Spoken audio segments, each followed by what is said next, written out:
वळणाची बळ येऊ दे हिमतीला झुंजार होनी ललकार आसमानाला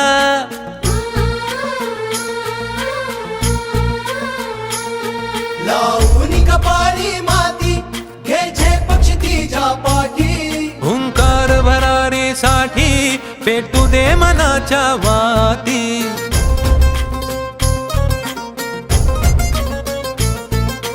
मानमनी अभिमान मनाची शान खुल्या आसमानी शान खुल्या आसमानी हा रंग चढू दे ही झिंग चढू दे हो सूर्य नवा भाळी तेज नवे झळकू दे हा रंग चढू दे ही झिंग चढू दे हो सूर्य नवा भाळी तेज नवे झळकू दे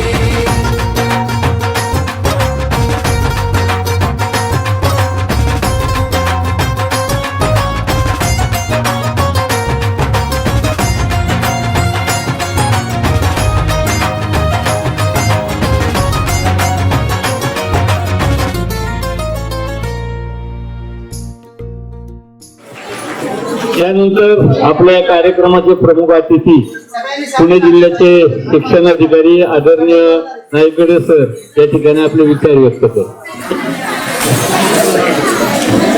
आज या ठिकाणी साखर केंद्रातील बाल आनंद मेळावा या कार्यक्रमाच्या निमित्तानं या ठिकाणी उपस्थित राजगड तालुक्याचे उपसभापती आदरणीय संदीप भाऊ फुटवड असतील, या पंचायत समितीच्या विभागातील पंचायत समिती सदस्य आदरणीय सीताताई फुले असतील, तसेच राजगड तालुक्याचे गटविकास अधिकारी धमाळ साहेब, गट शिक्षणाधिकारी आमचे मित्र बामणे सर, या गावचे सरपंच, पोलीस पाटील, व्यवस्थापन कमिटीचे अध्यक्ष आणि पंचक्रोशी मधील सर्व सरपंच, उपसरपंच, सन्माननीय सदस्य, ग्रामविकास अधिकारी आणि खऱ्या अर्थानं या कार्यक्रमाला शोभा आणली किंवा आपल्या मुलांसाठी अहोरात्र झटतात असे या 12 शाळांमधले सर्व उपक्रमशील शिक्षक आणि आपल्या मुलांचा कार्यक्रम बघण्यासाठी आवर्जून उपस्थित असलेले सर्व पालक आणि विद्यार्थी मित्र,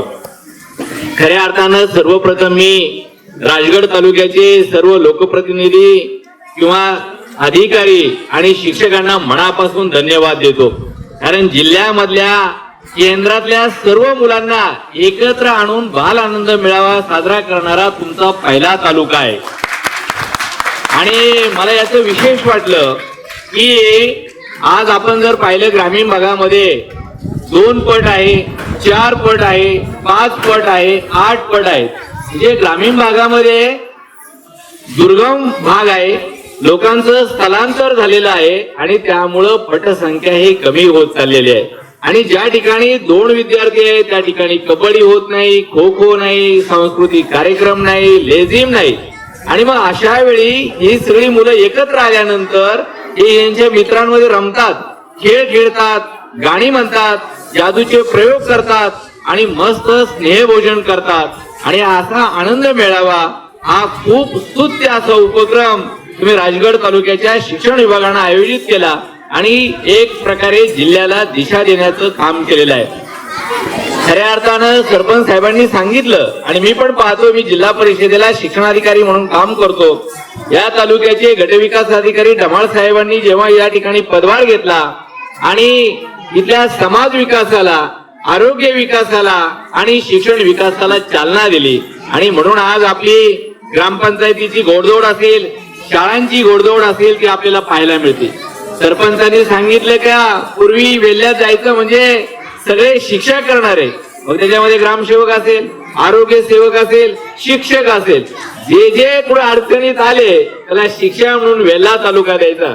पण सर तुम्हाला आता मी सांगतो की आता जे जे शिक्षक येतात इतक्या चांगल्या सुविधा झाल्यात आणि विकासाकडे वाटचाल करणारा वेल्हा तालुका, पर्यटनाची वाटचाल, ऐतिहासिक वारसा लाभलेला तालुका म्हणून ते चित्र आता बदललेलं आहे. आणि एक चांगला विकसित तालुका, गुणवत्तापूर्ण तालुका म्हणून तुमच्या तालुक्याची मागणी वाढत आहे आणि त्याचं कारण आहे गुणवत्ता. शिक्षणाच्या बाबतीत बोलायचं झालं तर बामणे सरांनी सुद्धा या ठिकाणी स्टार उपक्रम असेल, शिक्षकांचे प्रश्न असतील, शिक्षकांच्या स्पर्धा असतील, सांस्कृतिक कार्यक्रम असेल, साहित्य संमेलन असेल, अशा वेगवेगळ्या उपक्रमातून विद्यार्थ्यांच्या कलागुणांना वाव मिळालेला आहे. आणि आपल्या पुणे जिल्हा परिषदेचे माननीय मुख्य कार्यकारी अधिकारी, जिल्हा परिषदेचे अध्यक्ष, उपाध्यक्ष यांच्या सर्वांच्या प्रेरणेतून जिल्हा परिषदेच्या शाळांसाठी नासा इस्रो उपक्रम राबवला.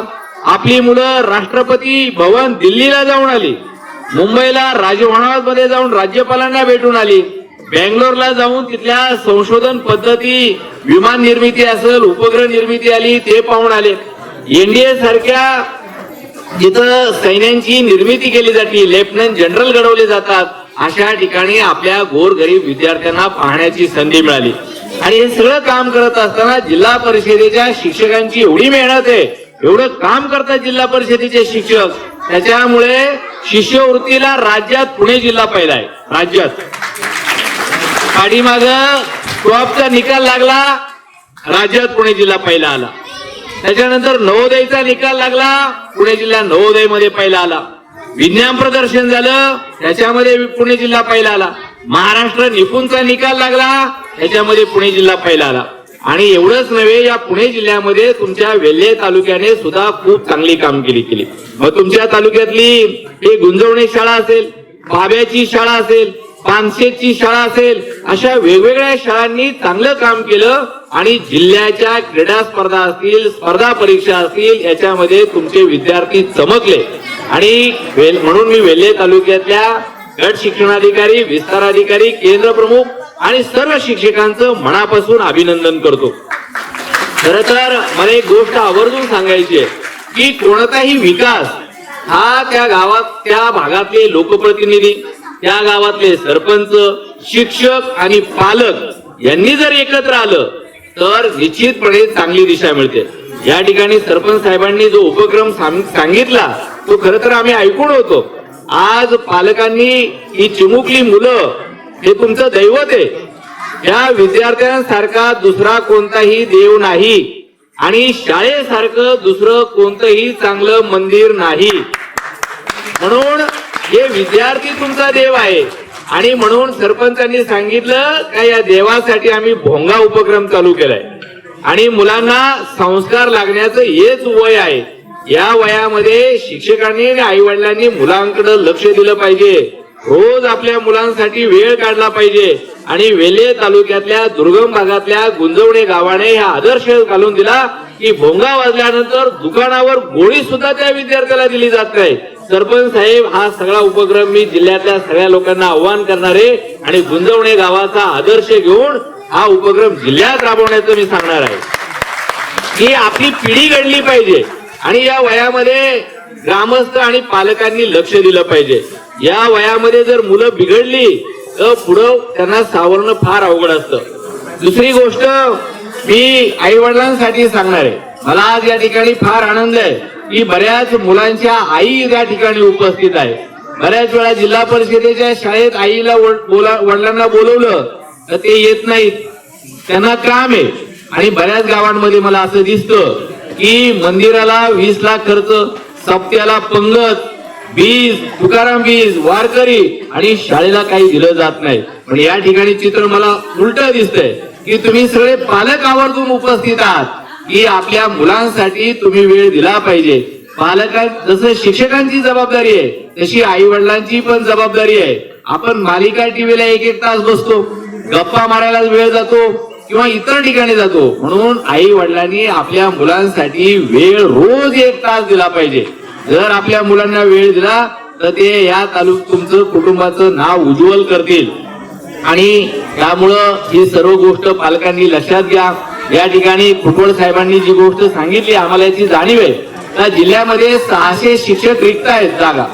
परवा पेसातल्या शिक्षकांना सोडावं लागलं, त्याचं कारण न्यायालयाची केस होती.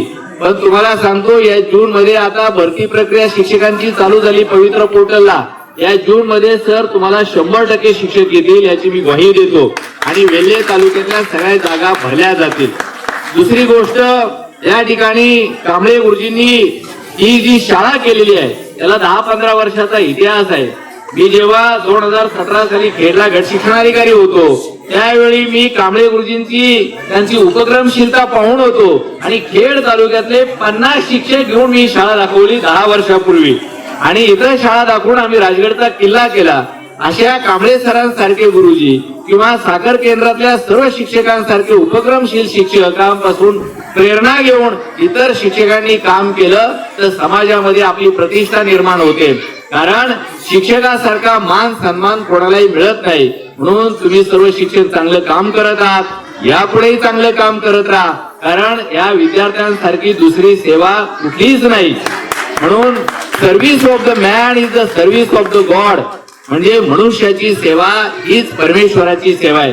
त्यामुळं आज या ठिकाणी मला खूप आनंद झाला.